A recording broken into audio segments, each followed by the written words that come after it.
April 1 முதல் புதிய விதி. ஏடிஎம்மில் பணம் எடுத்தால் இவ்வளவு கட்டணமா? வங்கி வாடிக்கையாளர்கள் கவனத்திற்கு.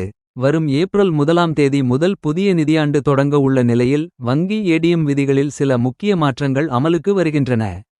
குறிப்பாக HDFC வங்கி வாடிக்கையாளர்கள் இனி ஏடிஎம்களில் யுபிஐ மூலம் பணம் எடுக்கும்போது கவனமாக இருக்க வேண்டும்.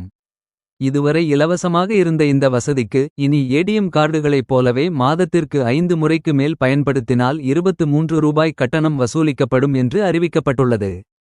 பொதுத்துறை வங்கியான பஞ்சாப் நேஷனல் வங்கி தனது டெபிட் கார்டுகள் மூலம் ஒரு நாளில் எடுக்கக்கூடிய பணத்தின் வரம்பை குறைத்துள்ளது.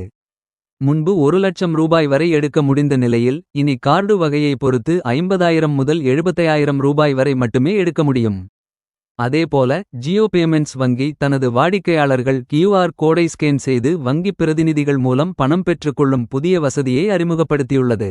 பந்தன் வங்கியும் தனது ஏடிஎம் பரிவர்த்தனை விதிகளில் மாற்றங்களை கொண்டு வந்துள்ளது.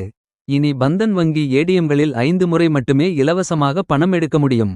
மற்ற வங்கி ஏடிஎம்களை பயன்படுத்தும்போது மெட்ரோ நகரங்களில் 3 முறையும் பிற நகரங்களில் 5 முறையும் மட்டுமே இலவச பரிவர்த்தனைகள் அனுமதிக்கப்படும்.